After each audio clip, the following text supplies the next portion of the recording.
I think on balance, I like to think that I take a no holds barred approach to all of Biden's failures during these first 2 years.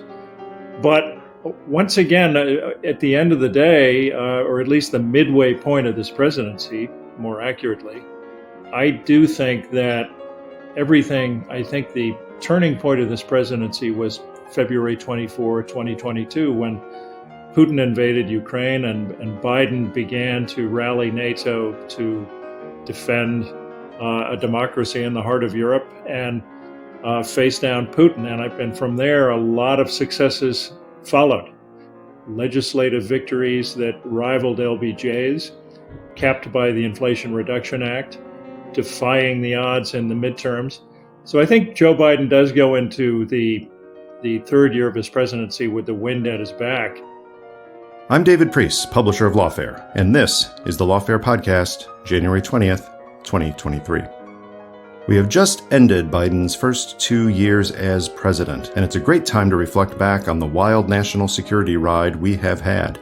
In fact, Chris Whipple has just done that by publishing his book, The Fight of His Life, Inside Joe Biden's White House, a deeply reported book that contains many interviews with Biden's inner circle.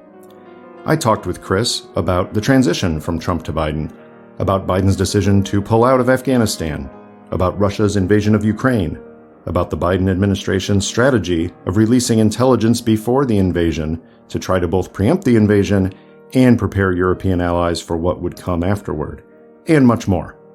It's the Lawfare Podcast, January 20th, Biden's national security presidency so far, with Chris Whipple.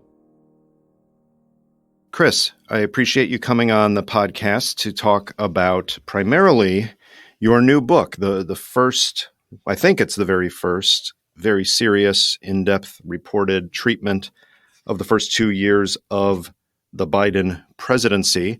People may know you better because of your work chronicling in both film and in book form the White House chiefs of staff and then the directors of Central Intelligence, CIA directors.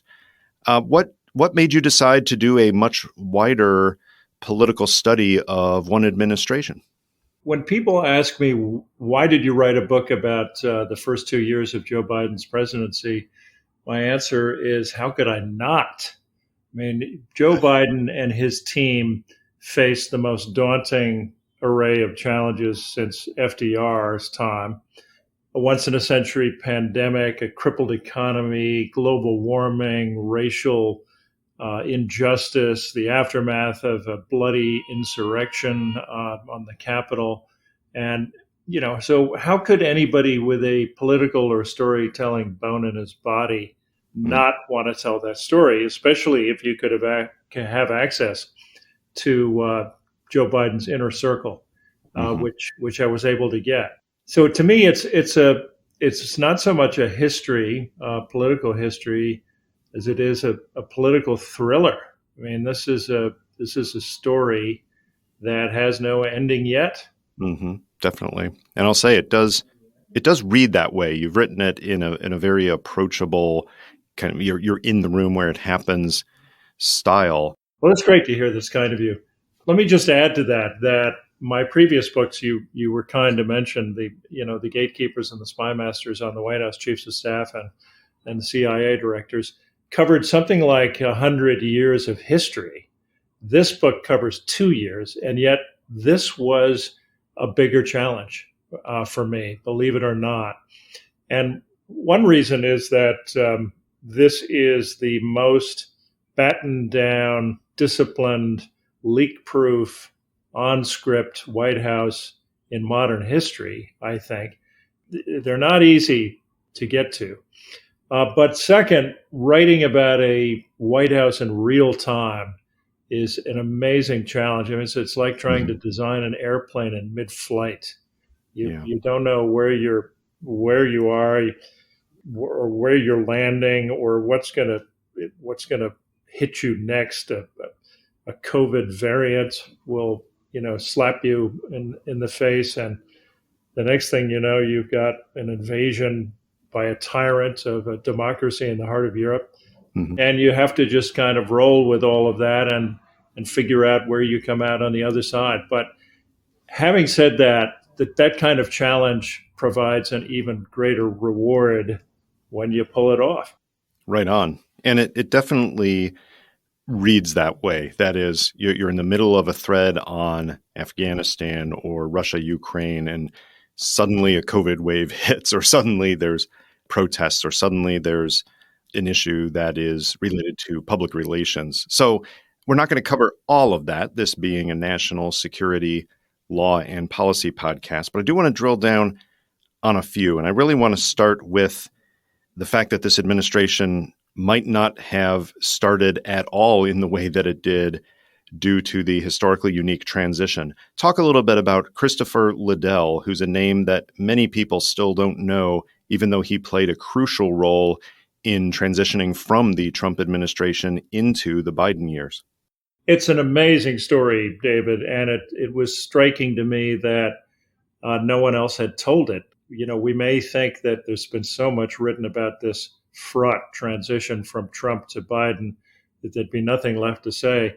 You'd be wrong, because I discovered, and as I started to report this, that it was so much worse than we thought, and it looked bad. It was bad enough, God knows, at the time, but it was much, much closer than we thought. The transition, the peaceful transfer of power from Trump to Biden might never have happened if not for one obscure Trump staffer, a deputy White House chief of staff named Chris Liddell, who was born in New Zealand, came to the U.S., worked his way up to become CFO of both Microsoft and General Motors, ran Mitt Romney's transition. He was a Romney Republican. He wasn't crazy about Trump, but he wound up in the Trump White House, and he very nearly quit because of Trump's excesses.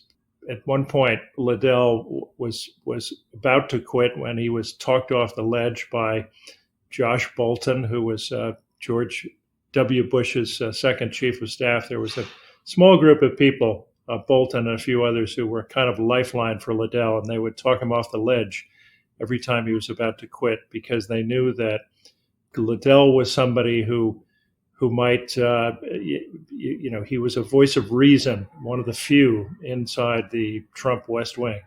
Mm-hmm. Well, in any event, Liddell was there when, as Trump kept threatening to not to respect the results of the election.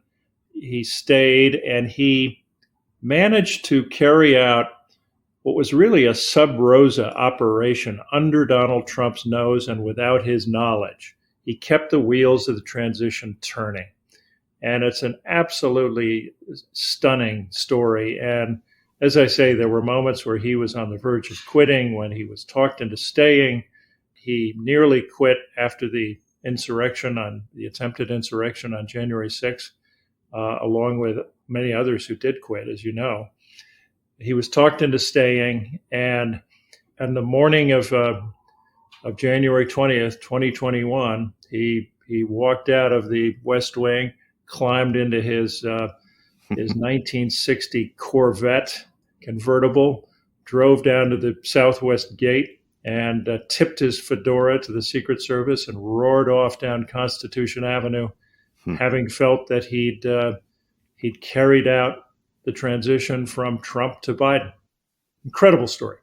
Two quick aspects of that. One is that it probably wouldn't have happened without the advice, the support, the influence of former Chief of Staff Josh Bolton, who was advising him during this time, as well as presidential transition guru and former Lawfare podcast guest David Marchik, and their role you detail, but also an issue I want to ask you about here, which is, was it merely because Trump was so distracted with the election and trying to manipulate the results of the election and argue that it was unfair, that essentially by not bringing things to his explicit attention, in a sense, Liddell acted kind of like Joe Hagan when he had been deputy chief of staff here, which is getting the business of the White House done, running the operations, and letting the president focus on the big shiny objects he wanted to focus on while the machinery of government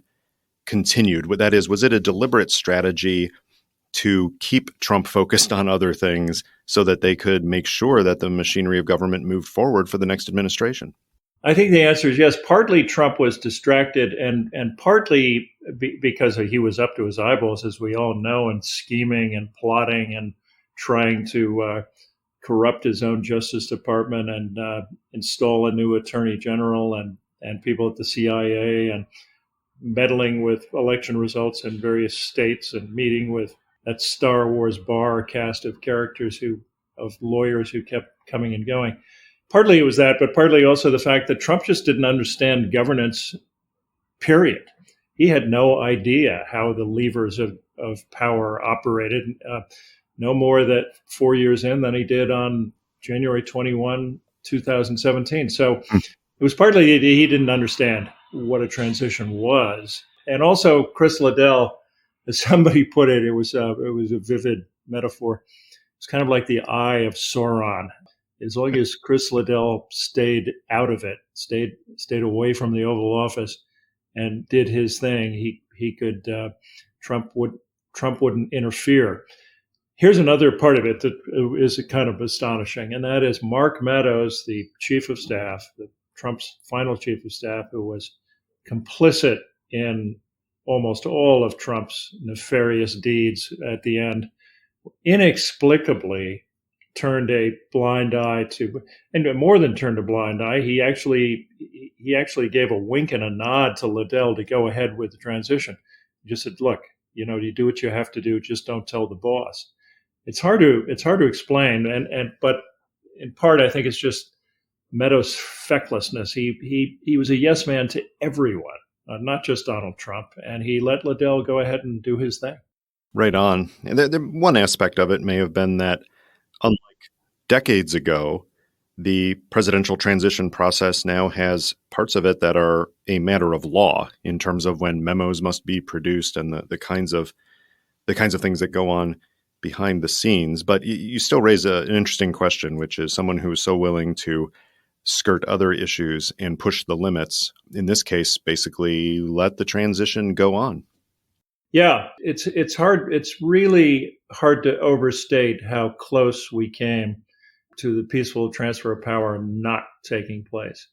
You mentioned that there are procedures and laws governing this, but at the end of the day, it's really still remarkable the extent to which this transfer of power we all take for granted comes down to the goodwill of a few people, of people with good intentions.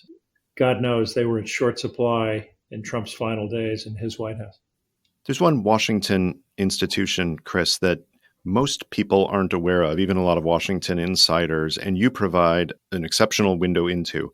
And that is the fact that for the last several transitions, the former chiefs of staff of the White House of both parties have gotten together in a meeting, or in the case of the most recent transition, in a Zoom call, to give advice to the incoming chief of staff, kind of pass on lessons learned, offer support, and indicate that we're all here for you.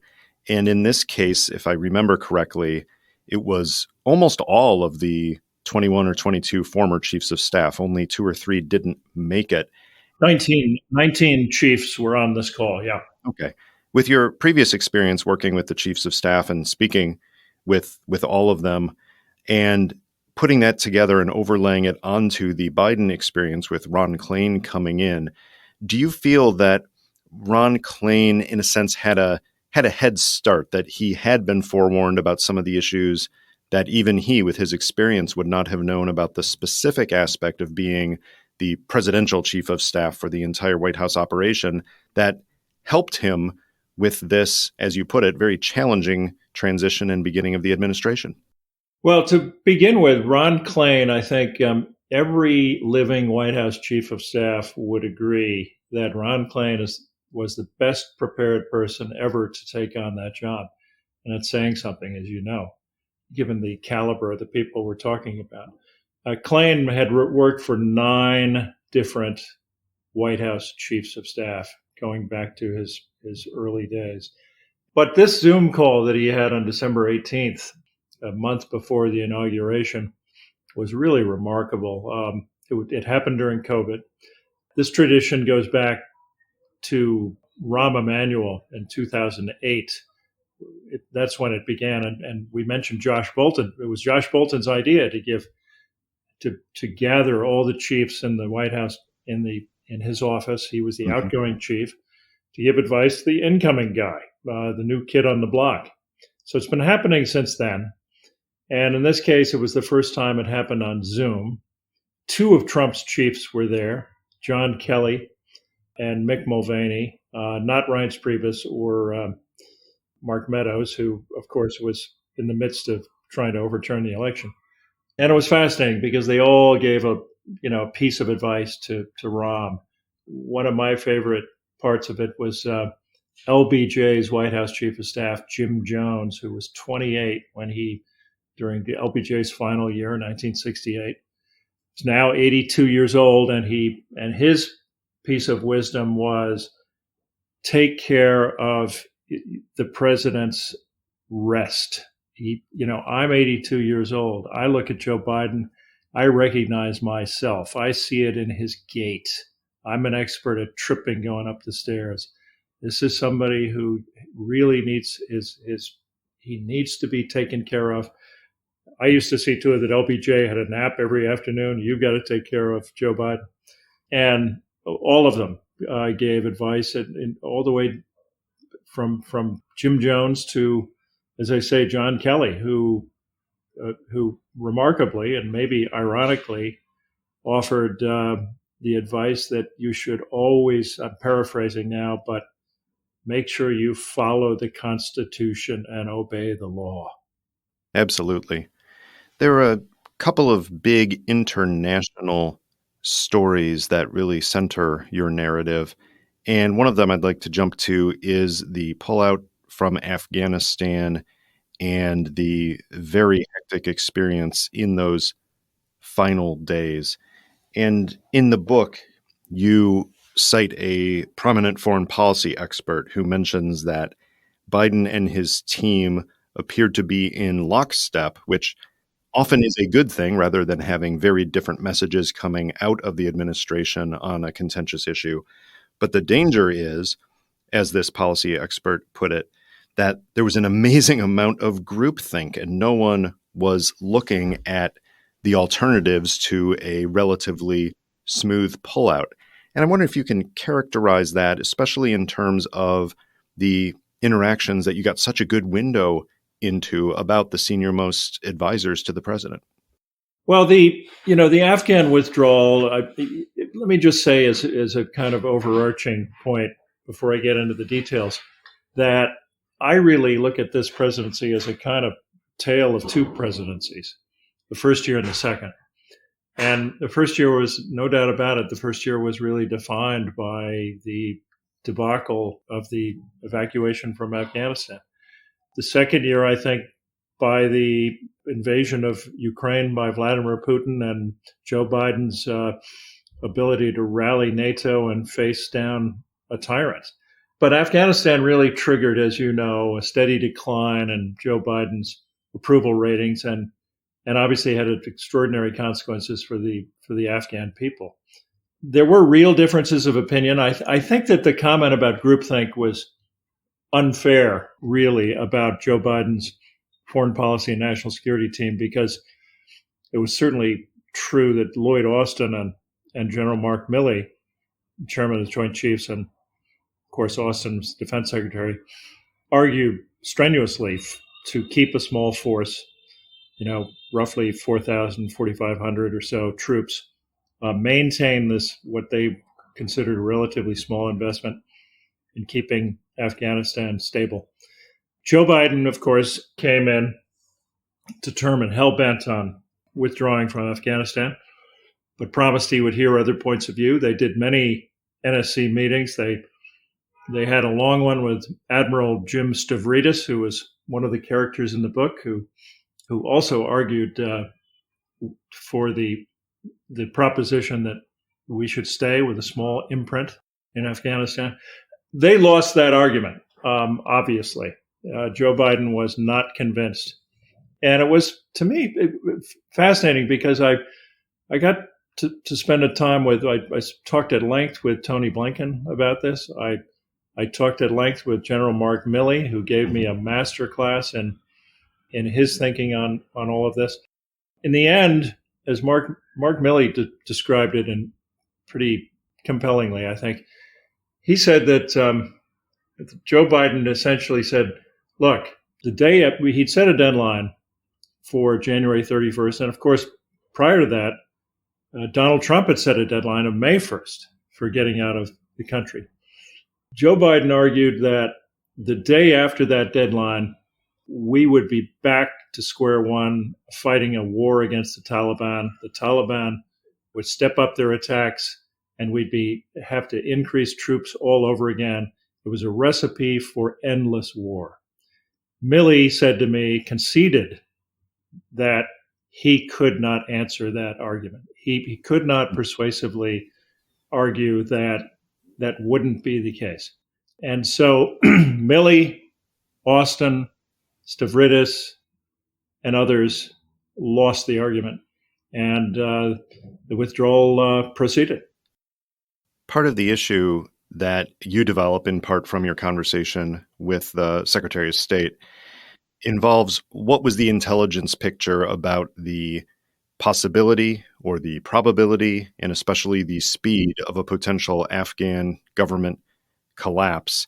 You have quite a contrast in people's memories on this between the Secretary of State and between Bill Burns and others. Can you characterize what each of them said about the intelligence on the Afghanistan government and where you come out after hearing both points of view?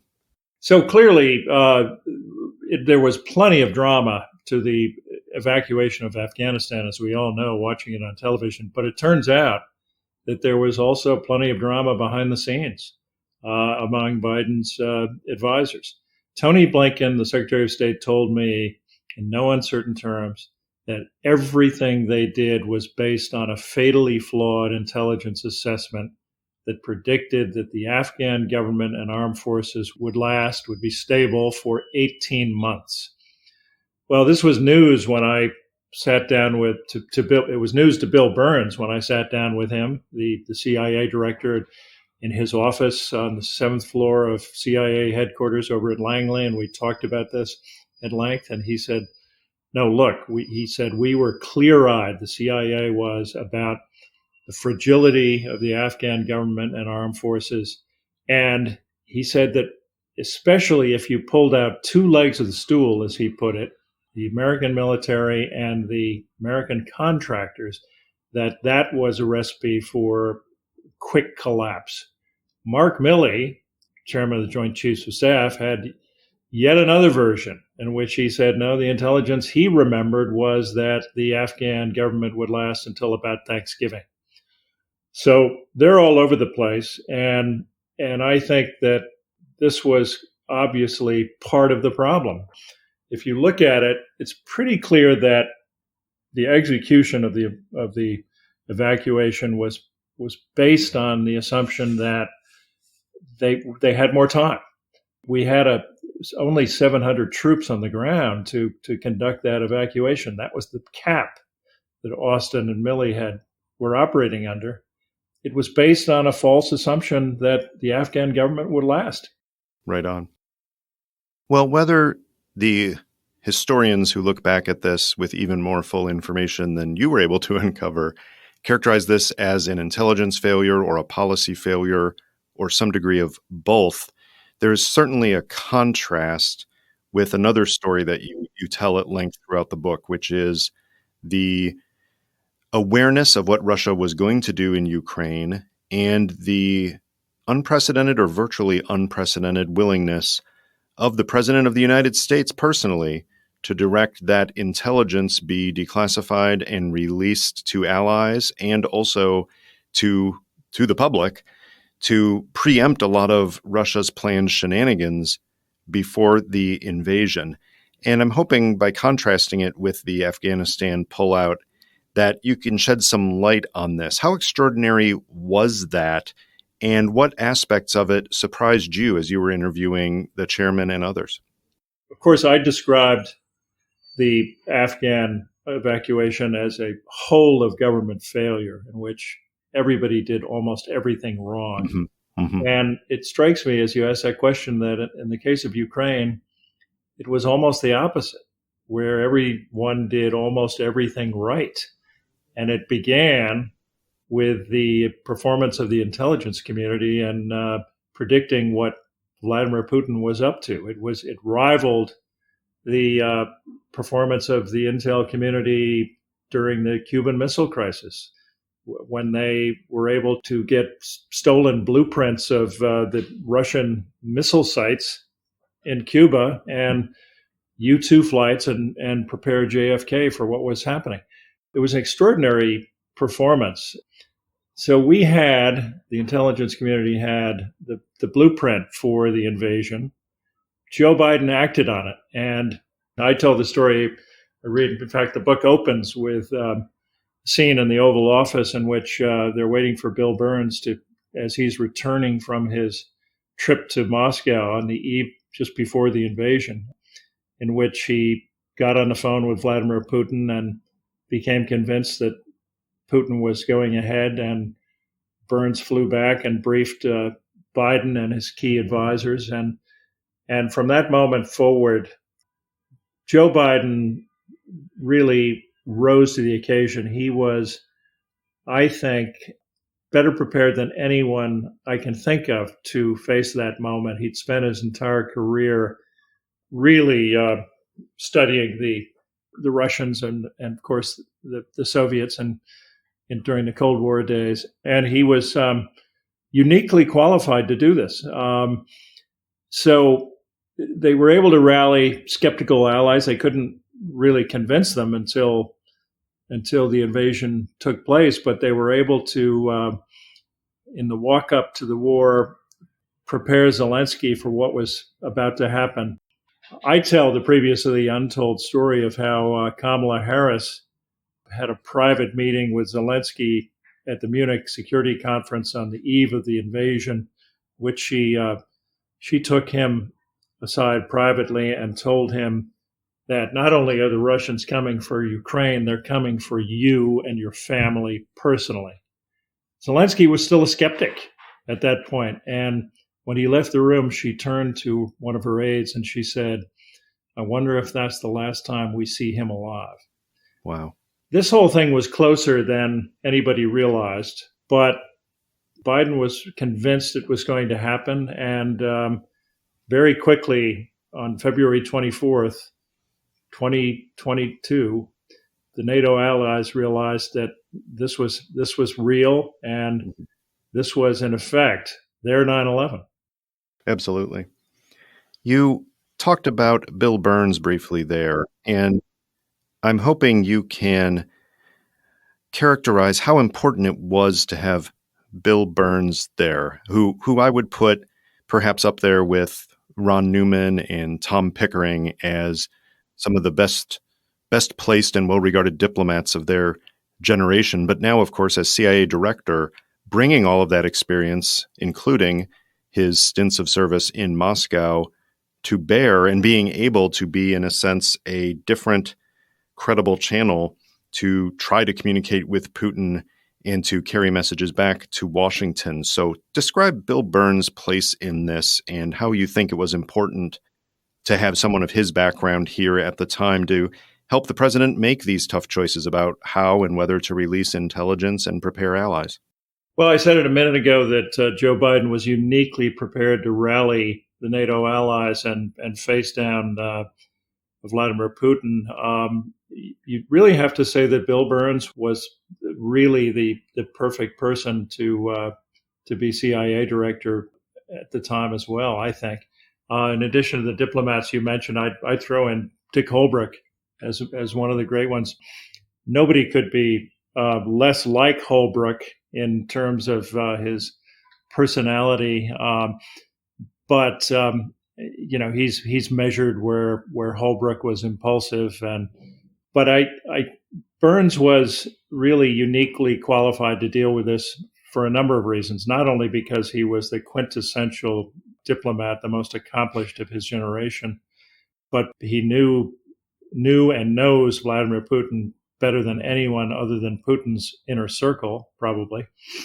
And he was ready for this moment.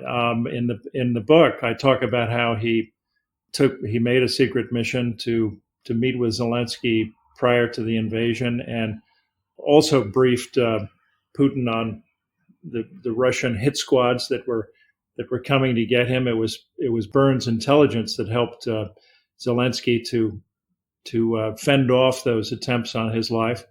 Zelensky also, thanks to Burns, had really the blueprint for the Russian invasion. And when the attack came, the Ukrainians were waiting for them. One of the untold stories in the book is how 2 Russian transport planes carrying 150 elite Russian paratroopers in each were shot out of the sky in the early days of the invasion. And this was one of the turning points in the battle for Kyiv. The rest, of course, is history. But I tell the story of how that intelligence, the U.S. intelligence campaign to declassify what we knew about the Russian disinformation and their plots that involved, there were outlandish stunts that they were planning involving the use of dead bodies to fake provocations by the Ukrainians and everything else. When Mark Milley briefed President Biden on these, Biden was so appalled and incredulous that he said, "Can we put this out there? Can we make this public?" To which General Milley replied, "Well, I can't, sir, but you can, and Avril Haines can." That was how that intelligence campaign began, of unmasking Putin's malign plans. And so it was really an impressive performance by the intelligence, maybe one of their finest hours, I think. There is a bit of a theme here, Chris. You've described Biden as exceptionally well prepared for this moment. You've described Ron Klain similarly, certainly Bill Burns. There's one other character in this story who hasn't received nearly as much attention as the Afghanistan pullout story and the Ukraine story, and that's John Kerry working as the climate envoy. Why did you feel it was important to include him in this narrative of big picture stories? And do you think he was also uniquely placed for this moment, especially regarding the Chinese leadership? Well, I thought John Kerry was an essential character in this book because when you think about the challenges facing Joe Biden when he took office in January of 2021, global warming is clearly, it's an existential threat.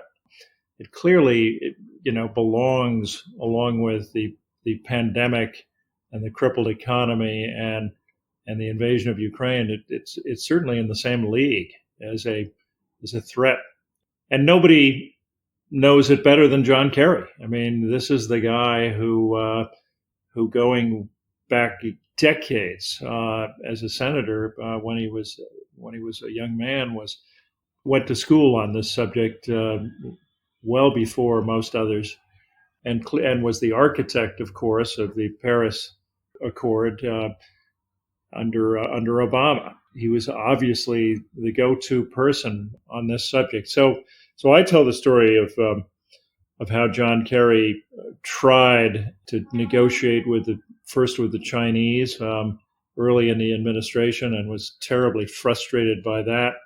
He was very close with the Chinese climate envoy, but quickly realized that he wasn't calling the shots anymore.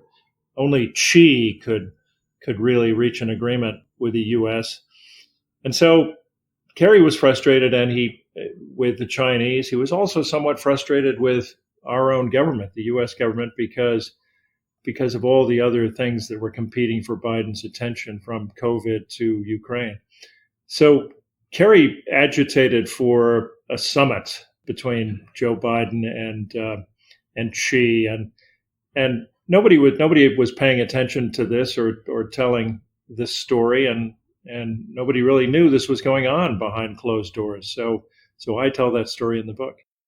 There are so many other stories here, Chris, about national security, but even the wider issues of the presidency that we'll just have to point people to the book, because we could go on for 45 hours, not just 45 minutes. But I do want to touch on a couple of things quickly.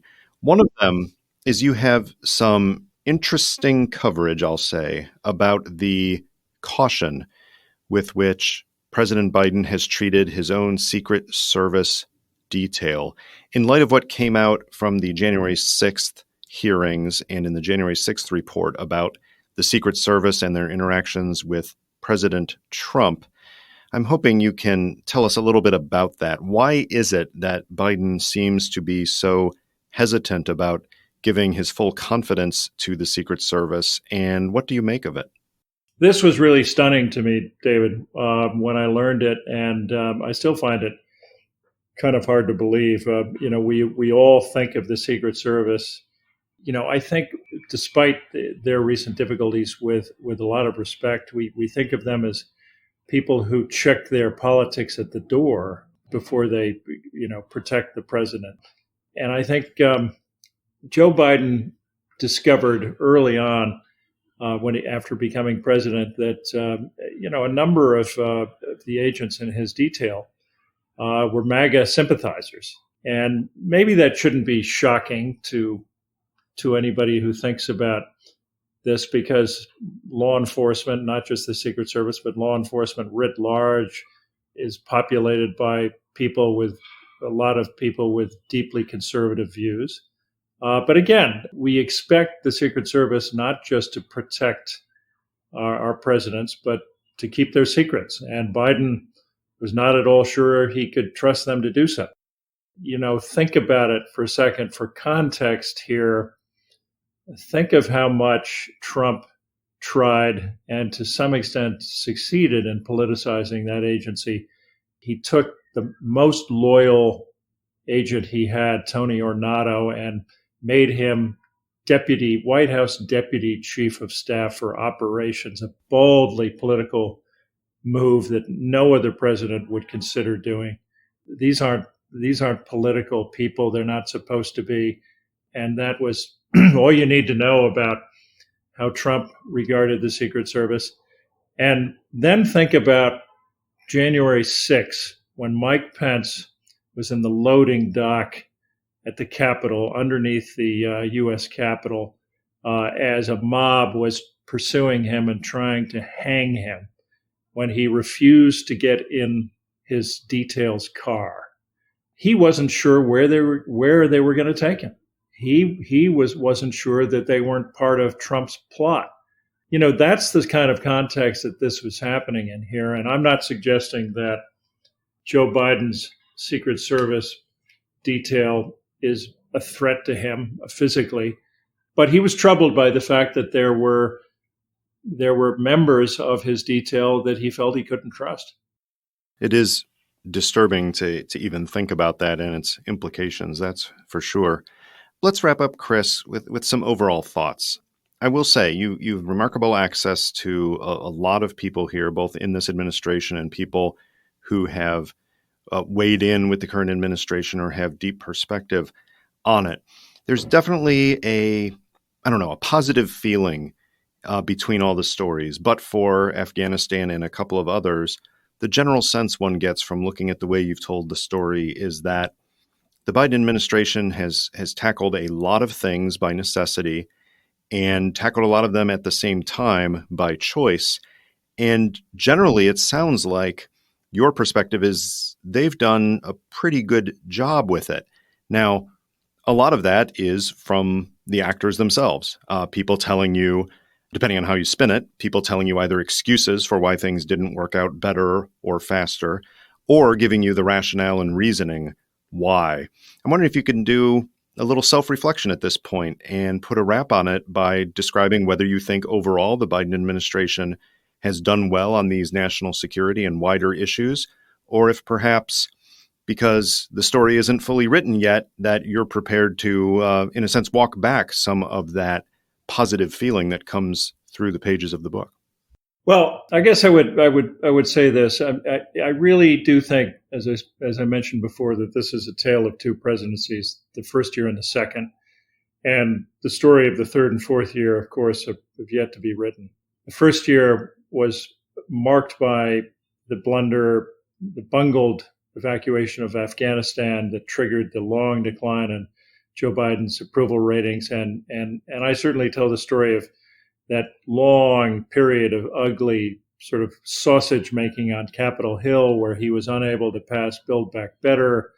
There's I think, a kind of a dramatic scene when I go to see Ron Klain at the moment when it appeared that Joe Biden's entire legislative agenda was hanging in the balance, and maybe this presidency would fail. So I think, I think on balance, I like to think that I take a no holds barred approach to all of Biden's failures during these first 2 years. But once again, at the end of the day, or at least the midway point of this presidency, more accurately, I do think that I think the turning point of this presidency was February 24, 2022, when Putin invaded Ukraine and Biden began to rally NATO to defend a democracy in the heart of Europe and face down Putin. And from there, a lot of successes followed. Legislative victories that rivaled LBJ's, capped by the Inflation Reduction Act, defying the odds in the midterms. So I think Joe Biden does go into the third year of his presidency with the wind at his back.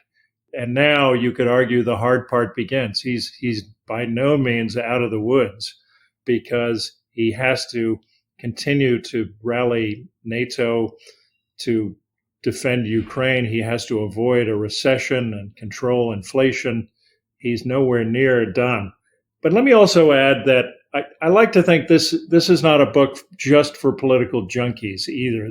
Some of my favorite parts of the book are the unguarded human moments when we find out what Joe Biden really thinks about Kamala Harris, his fraught relationship with the Secret Service, what happened on the worst day of his presidency when 13 service members were killed in that terrible suicide bombing in Kabul, as a thunderstorm struck the White House, and Joe Biden being his personal anguish when some of the families blamed him for their loss. And so I like to think that this is a book that has something for everyone and not just political junkies, and that at the end of it, I'm pretty balanced about Biden's failures and his successes. Mm-hmm. I will say that it is remarkable in that it is both a window into the sausage making of policy, down to the individual conversations at the tactical level, as well as the strategic thinking going into many different policies, as well as just a human study of Joe Biden and those he's interacting with. Chris, congratulations on the reception so far to your book, The Fight of His Life, and thank you for joining me on the podcast to talk through some of the national security stories in it. Always a pleasure, David. Thanks for having me. The Lawfare podcast is produced in cooperation with the Brookings Institution. You can get ad-free versions of all Lawfare podcasts that have ads by becoming a material supporter at patreon.com/lawfare. That also helps us do what we do, and we appreciate your support. This podcast is edited by Jen Patja-Howell. Your audio engineer for this episode was Goat Rodeo's Kara Schillen. Our music is performed by Sophia Yan. As always, thank you for listening.